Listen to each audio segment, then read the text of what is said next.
Good day, everyone, and welcome to another chance for us to chat. I guess we sometimes call this Live with Kevin, but on the other corner of this screen, you can see that it says the Remarkable Leadership Podcast. So if this is the first time you've joined us, know that we will be, let's see, we may be having a little bit of a challenge here. Okay. All right. All right. It looks like we are having a bit of a challenge. Yes. Okay. Now we're live. We had a little challenge, but now we're live. I told my guest, who I will introduce you to in a second, that we are having some technical troubles this morning. It looks like they're overcome, at least as much as they will be. So I'm going to act as if I'm just now starting. So a good day, everyone. Glad that you're here. Welcome to another Live with Kevin and another episode of the Remarkable Leadership Podcast. So if you happen to be joining us live, tell us hello.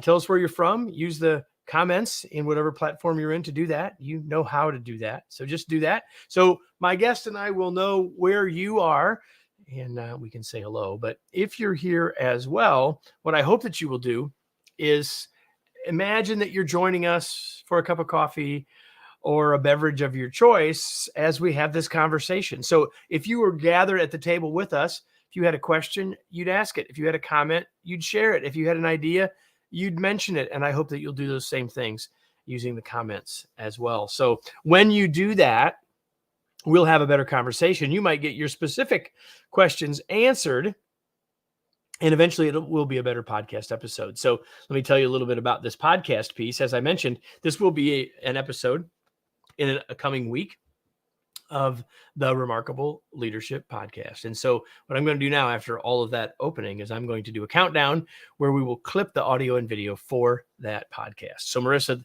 I'm ready for you in 3, 2, 1. Collaboration is something we all know is valuable, and we know we get better results when we have it, but collaboration can be elusive and sometimes misunderstood especially if you work on a remote or a hybrid team. That's why I'm excited for today's conversation. We're talking about how to build incredibly collaborative relationships at work. Welcome to another episode of the Remarkable Leadership Podcast, where we are helping leaders grow personally and professionally to lead more effectively and make a bigger difference for their teams, organizations, and the world. If you're listening to this podcast, you could have been with us live. Well, you can't turn back the clock, but you could be with us for future episodes live on your favorite social channel. You can get all of the information about that, find out when those live episodes happen, and more by joining our Facebook or LinkedIn groups. Just go to remarkablepodcast.com/Facebook or remarkablepodcast.com/LinkedIn. or follow my channel on YouTube. Today's episode is brought to you by our new book, The Long Distance Team, Designing a Team for Everyone's Success. You can learn more and get an excerpt by going to longdistanceteambook.com. That's longdistanceteambook.com. And now I'm going to bring in our guest, and there she is. And let me introduce her for us all now. Her name is Dr. Deb Mashek. She is an experienced business advisor, professor, higher education administrator, and national nonprofit executive. She is the author of the new book, Collaborate: How to Build Incredible Collaborative Relationships at Work, Even If You'd Rather Work Alone. Named as one of the top 35 women in higher education by Diverse Issues in Higher Education. She has been featured in media outlets including MIT Sloan Management Review, the New York Times, The Atlantic, Reworked, Forbes, Fortune, Business Week, University Business Insider, The Hill, and many others. Previously a full professor of social psychology at Harvey Mudd College, she is now the founder and principal of MyCo Consulting, where she applies relationship science to help people collaborate better and much more. Deb, welcome. Thanks for being here. Yeah, such a pleasure to be here, Kevin. Thank you. We did have a little challenge at the beginning, and there we go. See, we are loud and clear in Egypt, clearly. So at least something's working, Deb. Hey, let's just start here.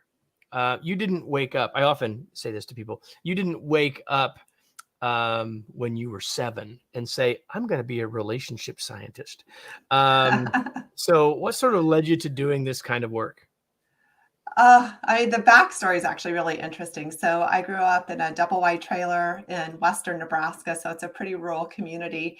And I point to one of my early influences on being interested in collaboration is this very open courtyard of the trailer park. So it was all these asphalt roads, these empty parking or these empty lots where trailers would sit on, these tin sheds that were empty. And us kids got to figure out together what we're going to play, what the rules were going to be, how we were going to enforce those rules, keep other people, so that they could contribute their ideas, that they wouldn't go, leave our playground. But there weren't a ton of adults present telling us what to play, how to play it. They weren't intervening or mediating our disputes when they would kick up.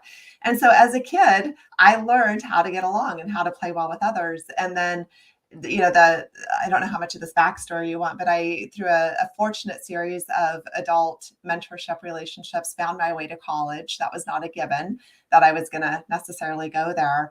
And then it was while I was at college, I met this professor who told me about this thing called graduate school. I decided to apply, and it was my very first seminar as a student at Stony Brook University, where I took the psychology of close relationships class, and I completely dorked out. I was the kiddo, or I guess I'm an adult at this point. I'm the person raising my hand. I want to talk about everything. I did every stitch of reading assigned in that class. I just couldn't get enough of thinking about these ideas. And that's where I fell in love with the psychology of collaboration, or with the psychology of relationships, and then learned later as a professor how incredibly relevant these theories, these processes, these tools are to helping people work better together in the workplace. So we'll get to the relationship piece because it's one of the two big, I think, ideas of the book. But before we do that, I mean, I opened by saying, hey, everyone knows collaboration is important kind of thing. And yet early in the book, you talk about the fact that there are, I think you called them sizzles and fizzles, but I really only want to talk about the positives. Like, what are the benefits of collaboration? And you talked about it in 4 different areas. You said, hey, we have some, the team has some, the project has some, and the organization has some. But just maybe highlight for us a couple of collaborative benefits that we don't always think about or we don't associate with collaboration specifically. Yeah, so let's start with the self-interest side. So when collaboration is going well, when we're involved in a collaboration that, we feel we're able to bring our ideas in, it's fun, it's not stressful, it's not the thing we're taking home with us. The data suggests that these high quality collaborations are associated with less anxiety, less depression, more satisfaction at work. What a great thing to have. Then to your point about how about the team and the project, what's at stake for them when this is going really well? You are able to bring in more diverse perspectives. You're able to leverage those perspectives to solve the tricky problems that, I mean, if a problem needs to be solved and it's obvious how to solve it, you don't really need collaboration. You just need someone to go in and do it. But most of the problems we encounter in the workplace, the big challenges of the world, we need different perspectives, we need different functional areas, and it's through effective collaboration that we're really able to bring those to bear in the most leveraged way. And of course, for the organization, when you've got these incredible collaborators doing amazing things, you're getting products and ideas to market more quickly, you're reducing turnover, you're having more innovation, you're attracting more market. So all of these, like bottom line, timeline issues that, of course, we're all driving toward. So I told you before we started that most folks here are leaders that are watching us, listening to us, and yet we wear 2 hats. Well, we wear more than 2 hats probably, but 2 of the hats we wear is we are leading teams, but we're also on teams. We are on the team we lead, but we're on other teams as well. So I really hope that as you're listening, everyone, you think about this as an individual and not just thinking about this about other people, right? Like your team, like what do I need to do for my team? We'll get there before we're done. But I think it's really important that we think about this for ourselves. And Deb, I really love to me, the big idea of the book is that there are these two factors that are the things that help us figure out how successful our collaboration is going to be or not, or if it leads to collaborate, as the book title suggests. So we'll get to the matrix eventually. But let's talk about the two factors first. What are the two pieces or the two dynamics that you think we need to be thinking about when it comes to collaboration? Yeah, actually, and if you don't mind, before I answer that, if I can pull back something else that you just said too, about how all of us are on teams, whether we're at the leadership role or not. What's fascinating about that to me is very few of us have actually received any formal training in how to collaborate well.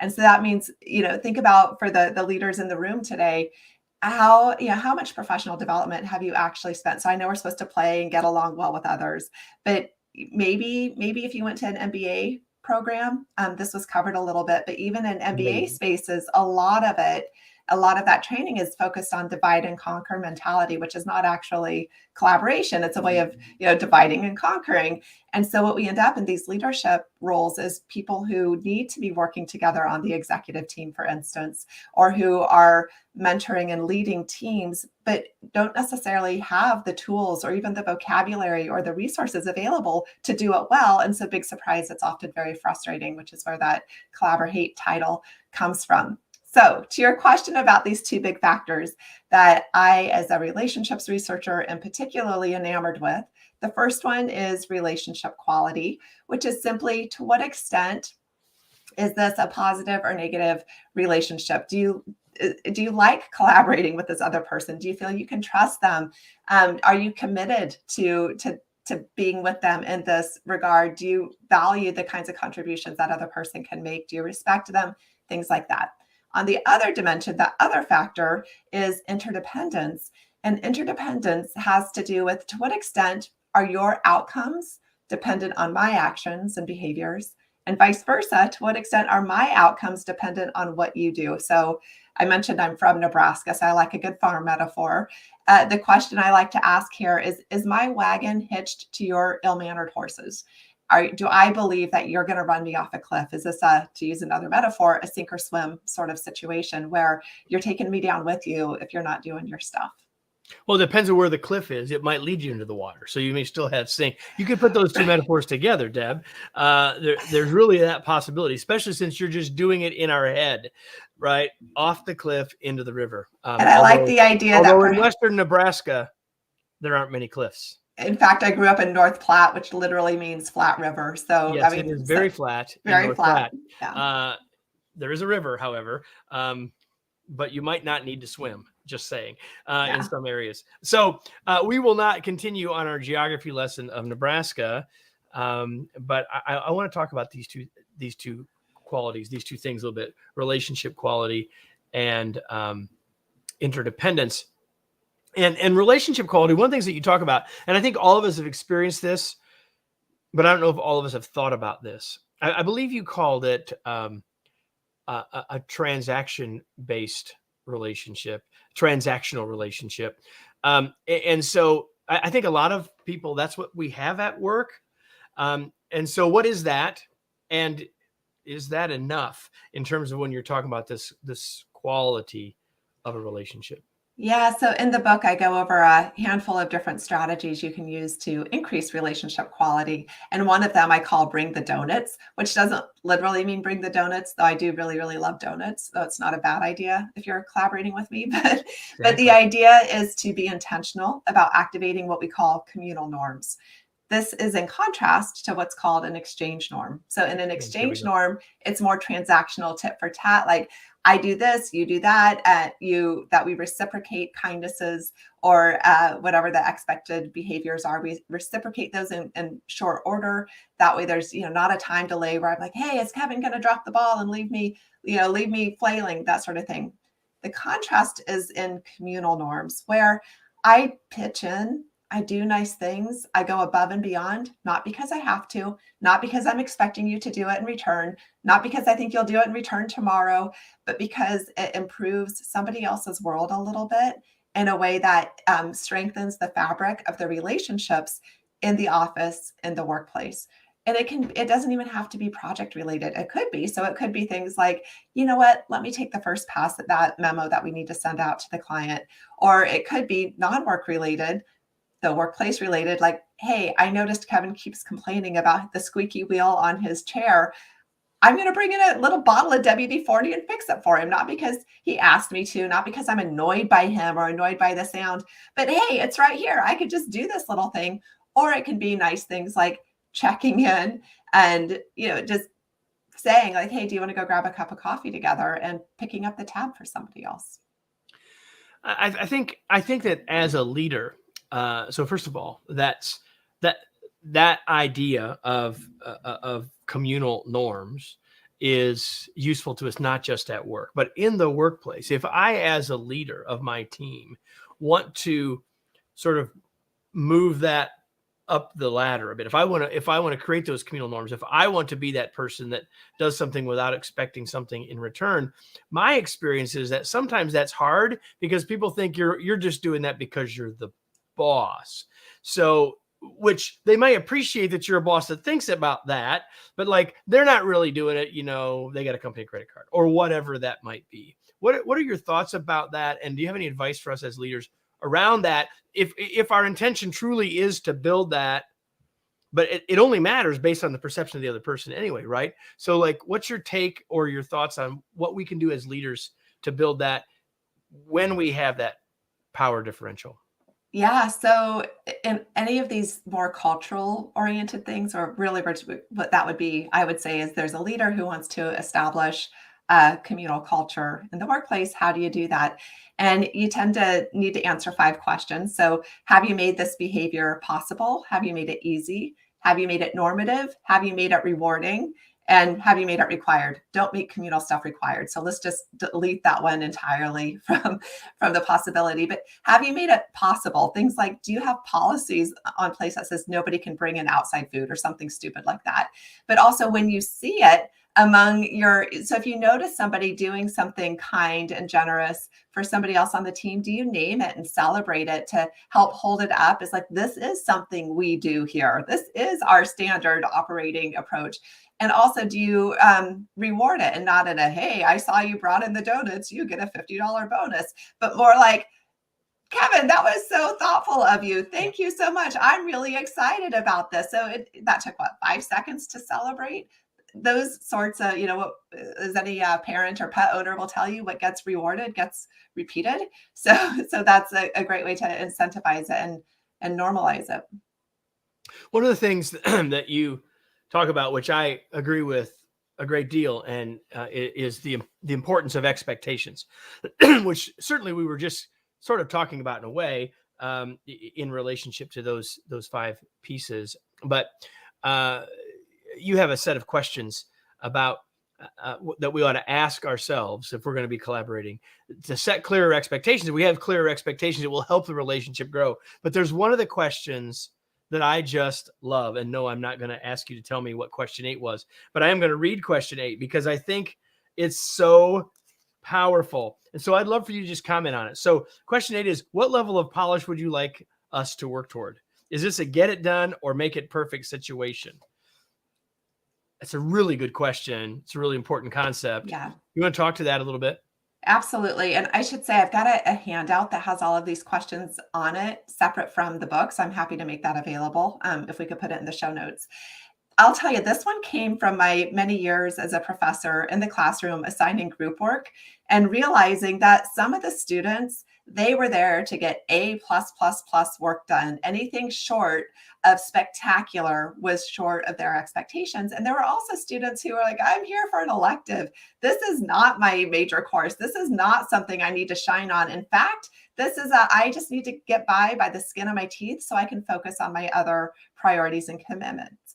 And I realized, wow, if we were just to have upfront conversations about what are your hopes, your dreams, your expectations around this particular project vis-a-vis project or polish, we would be able to bypass a lot of the frustrations and pain of group work. It's not that I'm going to actually, I have a great story about somebody who does assign people based on their instinct there. But in my case, I didn't move people out of the groups if they had different level or different expectations. But I said, okay, design your work in a way that the person with the lower expectations is adding value to the project first, so that the person with the higher expectations can add their value and their polish a little bit later. So that's where that originated from. And then talking to a consultant friend of mine in the UK, she said, yeah, we call this, are you looking for a Mini or for a Mercedes Benz, is how she describes it, as another nice metaphor about what really are we after here.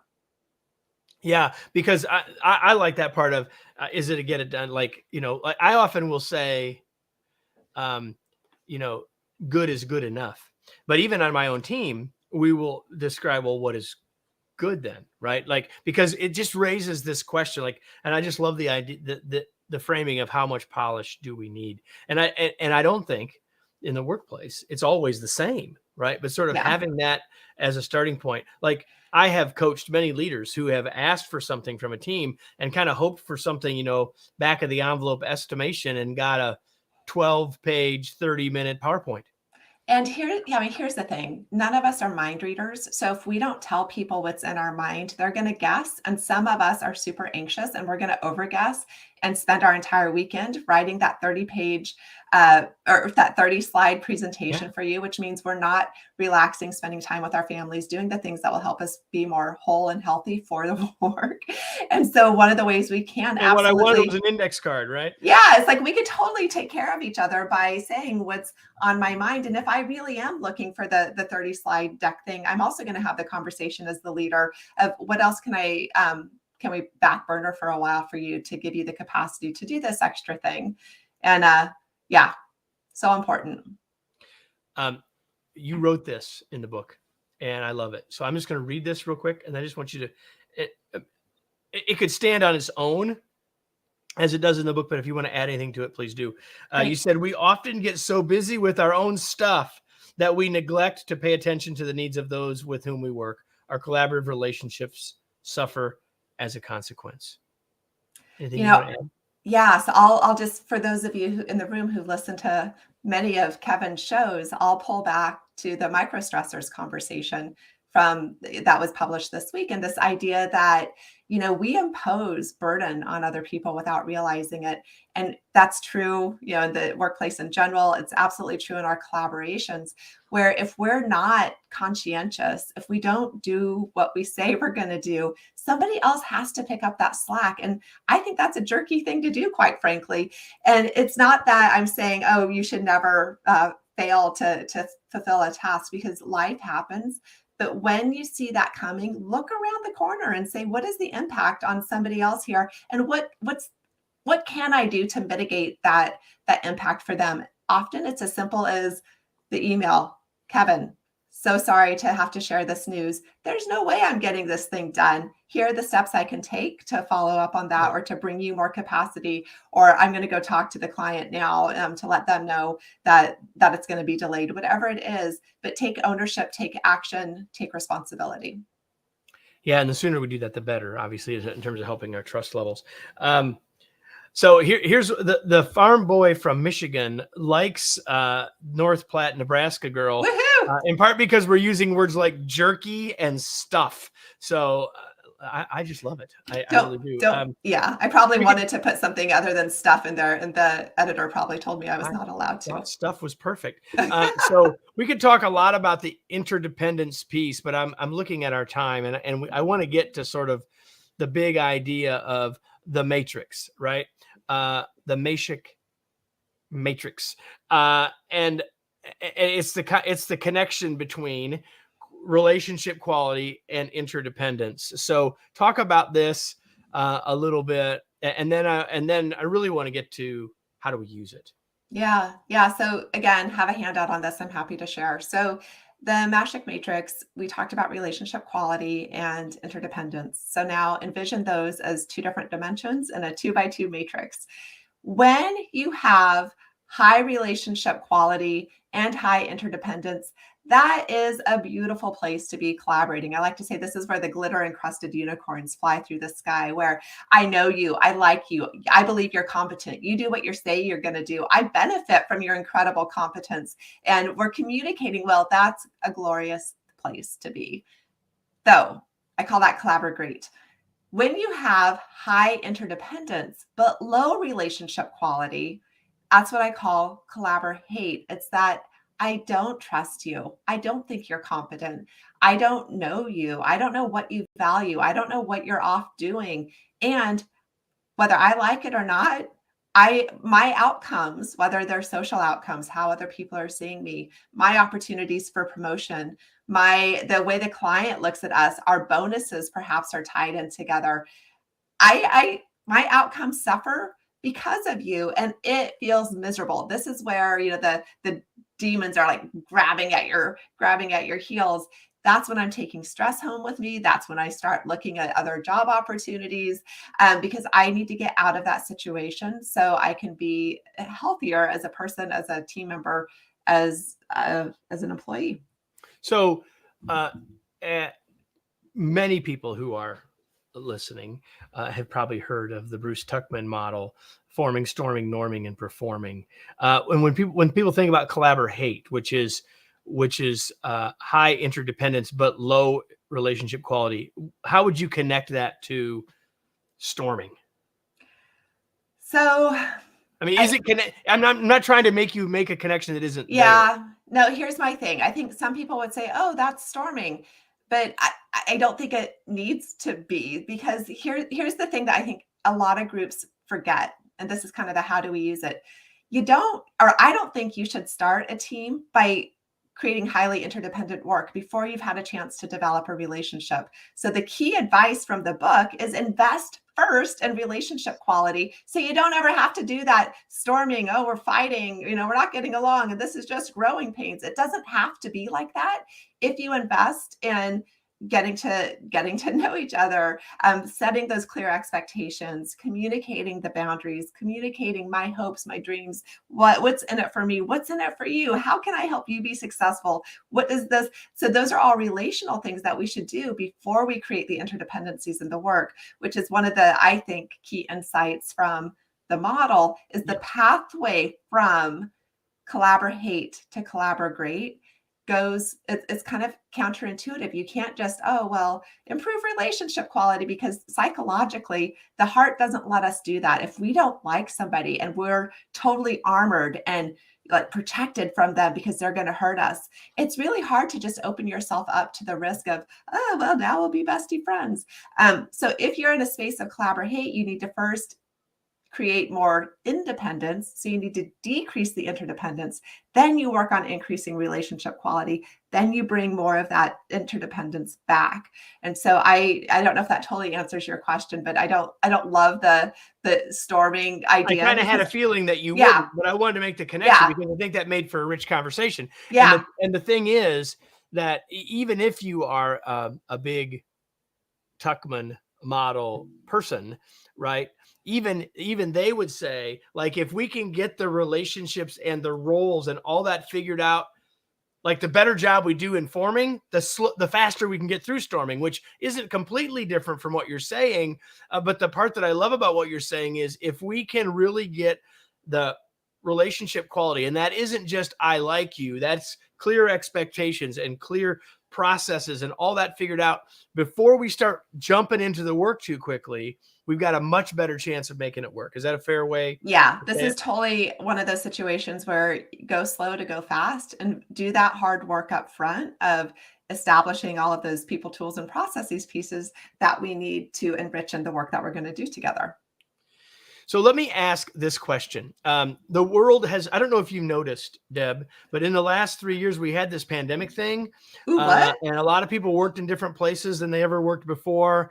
And they joined new teams and they never met those people, and, all that stuff. Yeah. How is collaboration changing, or how is our expectation of collaboration changing?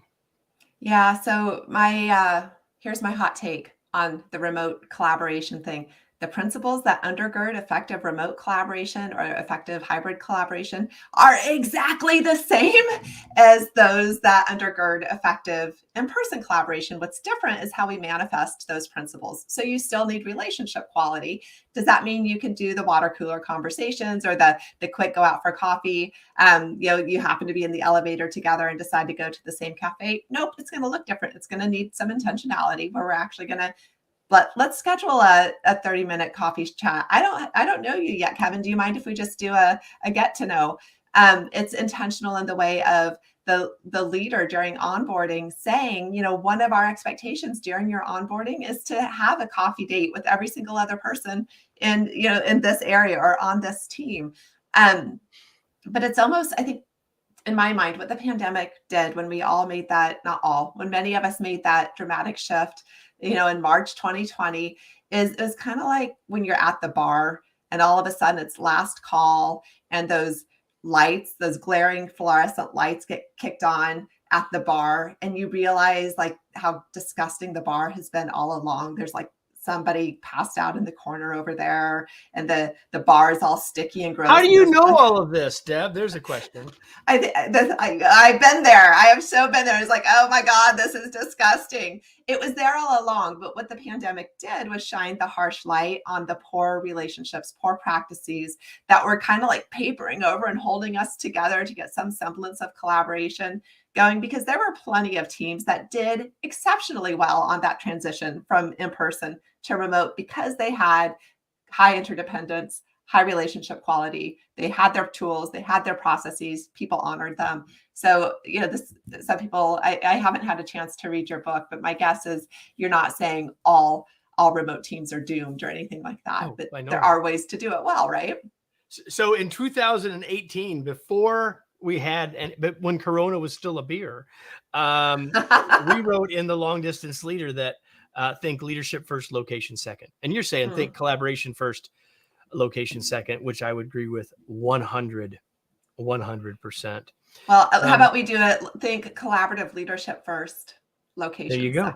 Second. There you go. I like that. And now everybody, if you got nothing else today, you got the last call syndrome for collaboration on your teams. So we've sort of been talking about this in general, but we've made some comments for leaders specifically as we went. But before we really start to wrap up, anything else you would say? I mean, about the leader's role. In other words, thinking about this in third person, like how do I build a collaboration on my team and not just my role in that as a team member? Anything else specifically for leaders that you want to point us to or have us think about? Yeah, the big one for me is what I call the dysfunction awareness problem. So just because you're not aware of a problem doesn't mean you don't have a problem. It's the same way of you think your roof is fine and then all of a sudden it starts leaking. I tell you, that roof was degrading for a long time before you saw the leak. And so what I would like more leaders to be attuned to are those leading indicators of a collaboration problem. So there are the downstream things that I think we all know, where the timeline got busted, or there was a really angry client that felt totally not taken care of, or we happen to be looking on Trustpilot and see that all of our customers feel like they're passed around. They can never get anything answered. Those are your lagging indicators of a collaboration problem. Your leading indicators that I would love more people to be paying attention to are the relational dynamics. Do people seem to enjoy being around each other? Do you see evidence of trust, of being willing to challenge each other? Or do you see a lot of nodding and pleasant yeses? Because if everyone's just, that's great. Yeah, go and get along. They're likely going home and just complaining, to at home and behind backs and whatnot. So I'm a big believer in assessment too. There are some really easy ways that we can evaluate what the collaborative relationship quality is on our teams. So value this collaboration thing enough to put the resources in place to do it well. Perfect. Now I'm going to shift gears before we finish. And longtime listeners know what the questions are that come next. The first one is this: what do you do for fun, Deb? So many things. I'm really excited as we turned the season into summer to finally get back on my paddleboard, to get down to the bonfires, to get down to the live jams around the bonfires. I just got my garden in last week, so I'm excited about that. I play bridge. I'm learning how to play bass. I do ceramics. So I do lots of things. I wish I had more time to do all the things. I love that. The only thing you knew I was going to ask you is what are you reading, or what's something you said you just finished something recently? Yeah, I just finished a book on the plane the other day called Give Smart. And it's for philanthropists who are interested in having more impact. It's by Tom Tierney and Joel Fleischman. And what I loved about this book is it takes key business principles where businesses obviously are governed by marketplace and whatnot. But it says, what if we use that same rigor, the same sort to do philanthropy better? So it's really about how you do research and relationship building and bring rigor to giving. So I'm using it with some of my consulting clients who happen to be in the philanthropic space. Perfect. And now the question you hoped I would ask, which is, where can we learn more about you, about your work, about the book? Like, where do you want to, you mentioned some resources. You make sure you get those to us, and we'll make sure those are in the show notes. But where else do you want to point people? Where can we learn more? Where can we get a copy of this? Yeah. So easiest place is to go to debmashek.com. And there you can, if you're interested, jump in on my newsletter. It's just a twice a month sort of thing because I don't want to flood people, but I am very intentional about giving concrete tips and tricks. And while you're there, you could go to the resources page, has something like 90 free resources at this point. So every article I've ever published or on these topics, it's all there for free. And I love, love, love being in conversation with people. So join the conversation on LinkedIn. All right. And that would be DEBMASHEK.com, or you can go to her consulting website as well, mycoconsulting.com, right? Or you could go to collaborate.com. There's so many choices, but yeah, can I tell you, as soon as I found that URL was still available, totally sealed the deal on the book's title. Collaborate.com, everybody. So now, everybody, I have a question for you before we finish. And the question that I have for you is, now what? What action are you going to take? If you came here as a regular listener, hopefully you got some value. If you came here specifically because you want to work on collaboration, I'm confident you got some value. But none of you will get nearly as much value from just listening than if you take some action.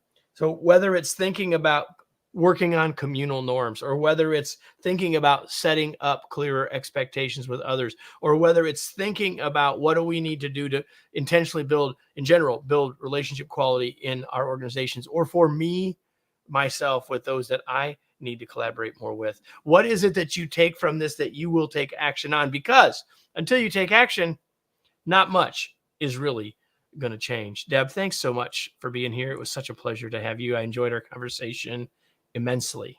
Yeah, my pleasure, and a pleasure to hang out a little bit and have this conversation. I appreciate the opportunity.